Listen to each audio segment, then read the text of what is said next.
course. I mean, I didn't play efficient. Had some good moments, but didn't do enough to help my team win, and especially down the stretch. Was aggressive, but in the wrong ways, settling. I mean, it doesn't help missing the time, but that was never an excuse for me when I came back from the injury. I've always said if I'm out there playing, hurt or not hurt, it doesn't matter. It's what the results are. It was Stephen Curry's league in 2015-2016. Steph Curry is now in the midst of having the greatest single season any player has ever had. I mean, this dude is just on another level. Yet, it came crashing down when Curry didn't perform in the NBA Finals. Steph Curry came up even smaller than he really is. But Steph Curry, in his own way, got a little bit exposed. But there's a truth to those finals. What is up, dudes, dudettes, ballers, players? It's your boy MJ. This is the one major blemish, the one major knock on Stephen Curry's career. The 2016 NBA Finals, the 73-9 team, the world's biggest stage where so many rise to glory and others wilt under pressure. Stephen Curry, the unanimous MVP's most rememberable play that whole series was this. Curry fakes the three, steps back, crossover, puts up a three. A missed shot, but this summed up everything wrong with Curry in one play. What most people don't remember or know was that Curry had a knee injury from earlier in the playoffs. He didn't make a big deal out of it, he never used it as an excuse, but let's talk about what happened to Curry. And you guys made that 7% subscribe jump up to 12%, so thank you. I'm not gonna make a joke about the 88% of y'all that still ain't subscribed. I'm just gonna hope you subscribe. I'm hoping we can get to 200k before the end of April, which would mean a lot, and I got a lot of special stuff planned. To get to the 2016 NBA Finals, we need to set some baselines. The 2015-2016 season for the Warriors was the best single season. It was also the year before they became one of the most hated teams in the NBA. You know, when it was okay to like the Warriors.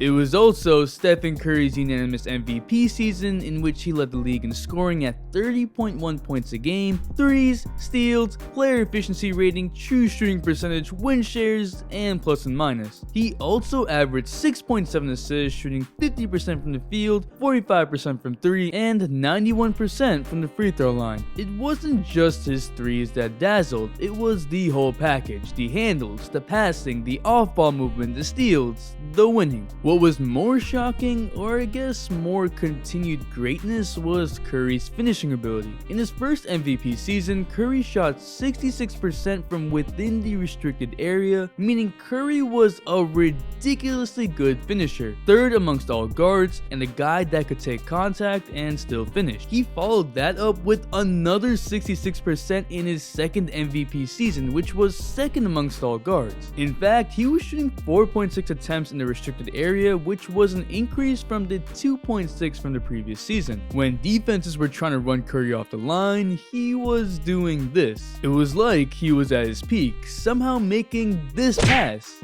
Like, what? I just don't...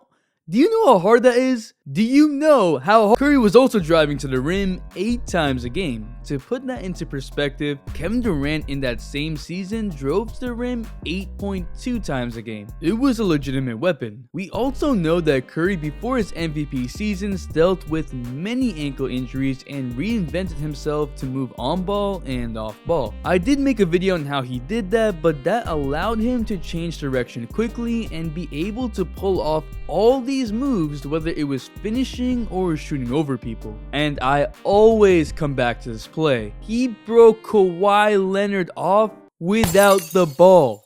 Just what? Alright, so why did I tell you all this? Well, it's to compare what we saw in the playoffs. Now, playoff basketball and regular season basketball is different, and so I would expect or think that an NBA star would not be the same in the playoffs. In the 2015 NBA playoffs, Curry averaged 28.3 points and 6.4 assists on 45% from the field and 42% from 3, driving to the rim 10.2 times a game. In the 2015 NBA Finals, in which he apparently wasn't that good, Curry still averaged 26 and 6.3 on 44% and 39% shooting. He still did average 4.7 turnovers a game, but this was Curry before the explosion. Curry before possibly the single most efficient season in NBA history. The 2016 NBA playoffs were supposed to be Curry's playground to show his dominance, but in his first game, he sprained his ankle. He sat out the next 2 games and came back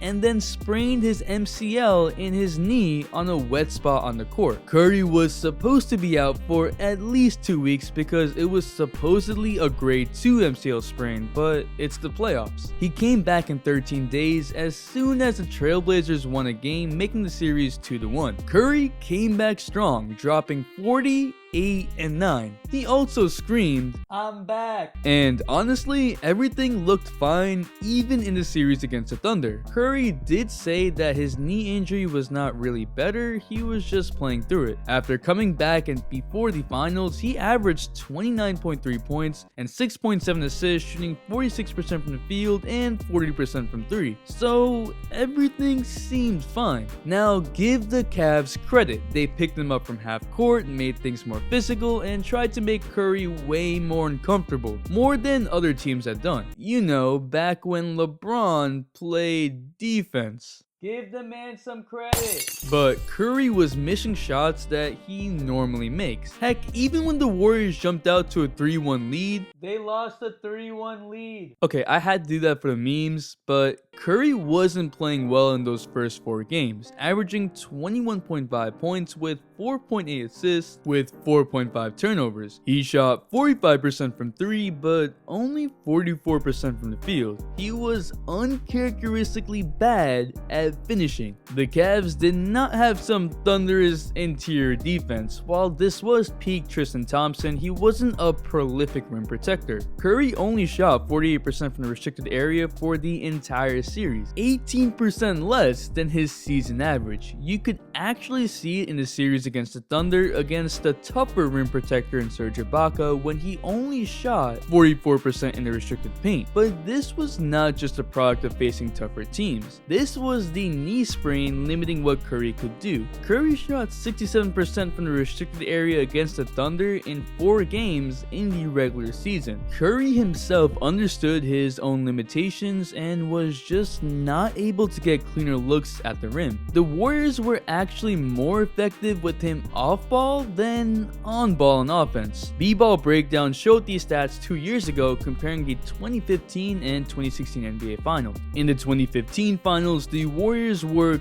clearly better with Curry on ball, and a large part of that was because in the 2016 NBA Finals, he didn't quickly initiate the offense, partly due to the Cavs picking him up early and partly because Curry himself wasn't as quick. He then began to settle for contested jump shots and he wasn't able to get free as much off ball because his cuts weren't as explosive. His tightly contested shot frequency went up from 47% to 54%. He wasn't able to break off his defender, and on top of that, he was turning the ball over more than he was having assists. Yeah, Curry averaged 3.7 assists and 4.3 turnovers for these series. We remember Curry for absolutely no reason doing this behind the back pass in crunch time in Game 7, but he wasn't able to create for others as he usually did.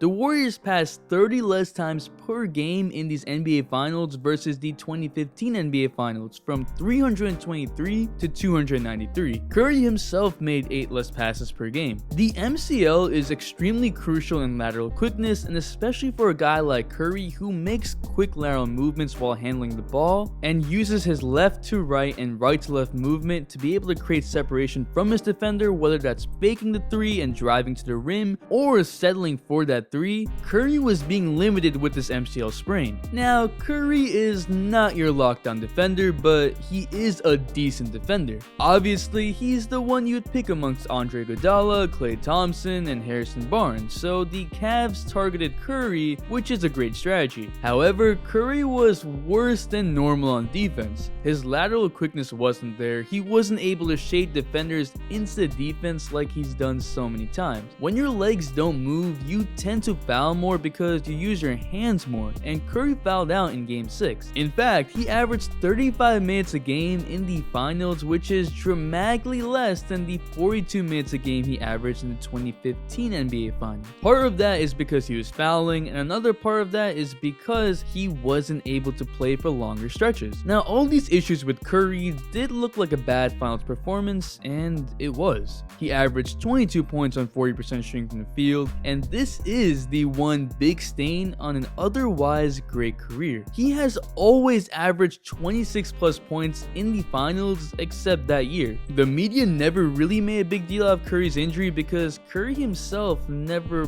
pointed to it. When asked about his injuries, he responded by saying everyone plays hurt. He never used it as an excuse for his poor play, unlike some people. No one was blaming you for the loss. You didn't have to wear soft casts in the press conference, man. When the finals were over, there were those that defended Curry by just saying he had to be injured, while others questioned his injury because of his play in the Portland and Thunder series. The people defending him seemed like fans being fans, trying to save face for Curry's disgrace, but we didn't know all the facts at that point. Only when Steve Kerr, who admitted that Curry was really hurt during the playoffs, but it didn't matter because they were one game away from winning the whole thing, only when he made that statement did it become clearer that Curry was obviously dealing with issues. Curry himself opted to not be a part of the Olympic team because he wanted to rest, take care of his knee. The main thing was that in Curry's head, he played on the court, and he holds himself accountable for how he played regardless of the situation, and how that impacted the Warriors, and so no one in the organization ever made any excuses for Curry. They never said that he shouldn't have been out there playing, because in all reality, he really shouldn't have returned that quick. The Warriors just moved on ahead, and it wasn't really publicized. On top of that, they got Kevin Durant, so I mean, that's a pretty good win. Now, looking at Stephen Curry's last 3, that makes sense. He wasn't able to drive past Kevin Love, and he was really just settling for a jump shot that he should have never had to do in the first place. This video isn't to take anything away from the Cavs because they still came back from 3-1. They had injuries in 2015, so what LeBron and Kyrie and Love and the Cavs achieved was greatness. This isn't even a video to just defend Stephen Curry because it still is in the record books. I just think it's important to know all the facts and not what the media chooses to publicize. Honestly, this made me respect Curry a lot more because he just took it. He didn't complain or make a scene about it, he took the blame and shouldered it. That to me speaks volumes on the player Stephen Curry is. But what do you think? Where do you rank Stephen Curry in all-time point guards? Drop a like if you like Stephen Curry. Now, I'm all about getting y'all more money, and I wanted to shout out the job search expert Jerome Young, who's offering a different webinar today that teaches you the simple steps to get a high-paying job fast. Just to recap, Jerome's been on Fox News, Forbes, MSNBC, Good Day, and a bunch of other places, and he helps you find jobs without applying online and increases salaries by an average of 30%. That extra money can help y'all see this in person. And this week, he's offering a free webinar for the people from this channel, so check it out in the link in the description. It's free, and it helps the channel out, and most importantly, it helps y'all out. The Instagram shout of the day goes to Ruben, and the all-day notification shout goes to Christian Blake. Thanks for the all-day support. Make sure to hit the bell for all-day notifications, and if you're not a sub, hit that subscribe button and join the all-day community for more fire content, all-day support. It's your boy MJ. We out.